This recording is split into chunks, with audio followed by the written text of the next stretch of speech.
Hi there, I'm Joey. I'm Jacob. And we are watching Star Trek for the first time. Last time, we did not have any actual killer curtains. Instead, we got racism. Which is not better. It's not better.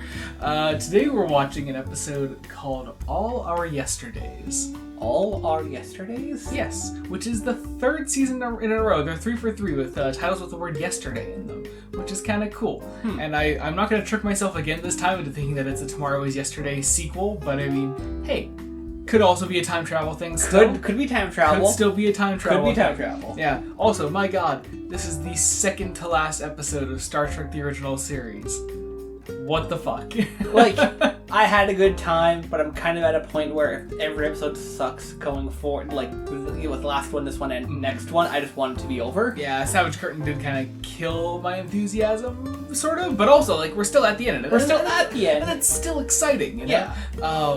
But yeah, I guess we're going to see what it's all about. We're going to get into post-episode thoughts in a second. Be sure to join us then. We're about to watch All Our Yesterdays. Alright, that was pretty good. That was a good episode. Let's take it. Alright, as our second to last Star Trek TOS outing. This is pretty good. This is really, really good. Also time travel. Yeah.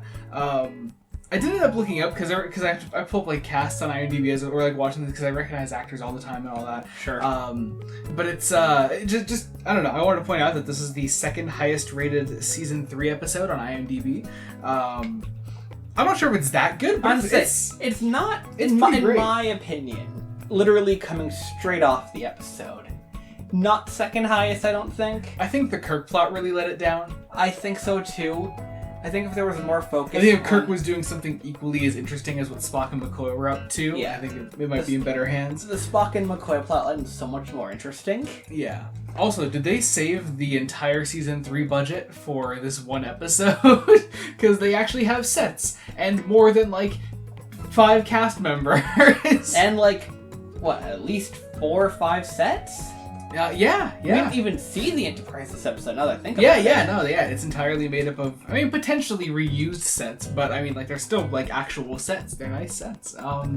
Yeah, just good stuff. Also, just speaking of not seeing the Enterprise, we just don't see, like, any of the Enterprise crew other than Kirk, Spock, and McCoy. We hear Scotty, but that's it. Yeah, so, like, James Doohan kind of shows up. I do hope that our last episode, when we get to it, does actually have like a full crew or mostly a full crew, something along those lines. Just if nothing else, the key characters. Yeah, definitely. But yeah, what do you think of TOS as a character?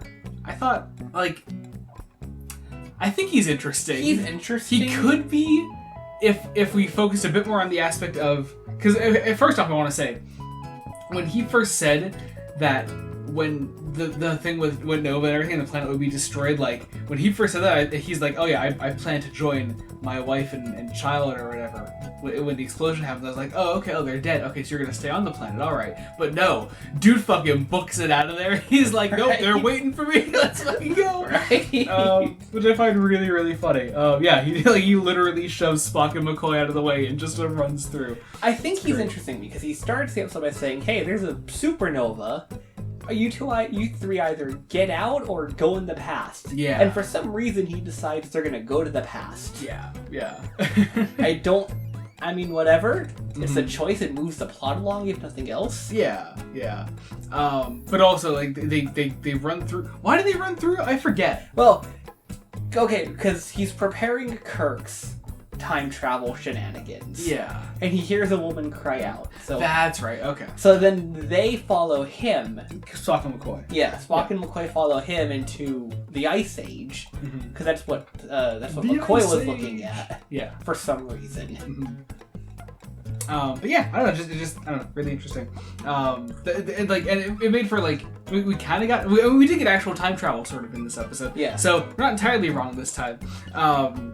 But I don't know, it made for some really cool like set pieces, and I don't know, I loved Spock and McCoy's plot in this episode. It was immensely interesting. Yeah, they meet this woman named Zarabeth, who is a prisoner who was sent here and by a dictator, either previously deposed or it doesn't really matter. Yeah.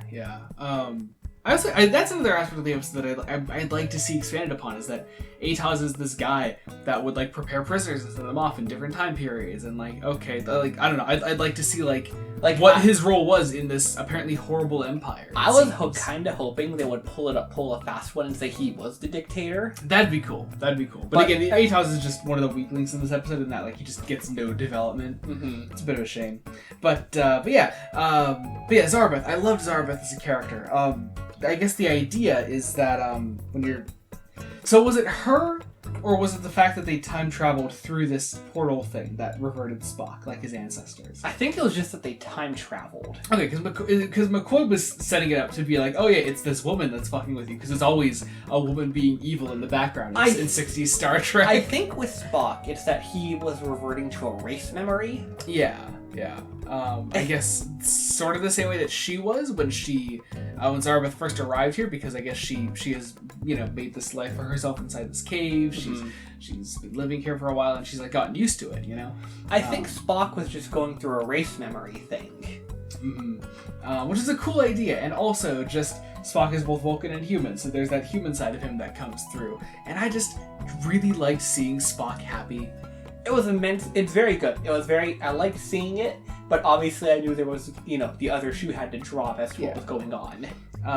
Spock was like genuinely, unashamedly in love with someone, and I don't know. I've commented before a couple times that whenever Leonard Nimoy gets to play outside of the typical like Spock logic brain guy, that he's really charming. Not that he's not charming as Spock, but he really gets to turn this charisma that he doesn't typically get to tap into as Spock. Yeah, he's lovely to watch when it happens. Yeah. But a lot of the times it happens because he's like being possessed by some sort of evil entity or whatever, so he's acting like sort of erratic or whatever. This is more just like, in its base form, the human side of Spock is like this, and it's lovely to see. Just I don't know, such a wonderful aspect of the episode. Kirk, on the other hand, it's fine, I guess, but like it's more just like, oh, Kirk is up to like these stupid shenanigans during these witch trials. He gets like sent to this like jail cell where he like escapes very quickly, and he apparently also like how many people in the past are just people that were sent back in time from the future? Yeah, I was thinking that. Because I was like, okay, here's the past is filled with a lot of future people. You have like the judge, jailer dude, whatever the fuck he is. He's like, I thought that's all he was. He comes in though, and like he like confronts Kirk, and he's like, we were all sent back here. And it's like, what? How many? Who? What? What are you talking about? What? Right. Especially since we know the planet was escaping into the past. Yeah. That means like, there's a whole planet-wide amount of people in the past. Yeah. I do wish that, while a really good episode, I think All Our Yesterdays really kind of fails in expanding on this really cool world that it's created. And it instead focuses on its love plot. It's admittedly very strong love plot. Mm-hmm. But I do wish there was a bit more of let's see what this society was like that sent these people back in time, this horrible dictatorship. Right, well, was it voluntary? Was it... obviously I imagine for a bulk of it, it's not. Yeah. But I feel like, obviously, recently it isn't. Yeah. It is voluntary, I mean. Yeah. Alright, I guess that wraps up our second to last TOS review. Holy shit. Wow. We have one episode left. I know. Goddamn. Well, I guess... join us next week when we finish Star Trek, the original series. That sounds weird. Until then, this has been Joey Morgan. I'm Jacob. Goodbye.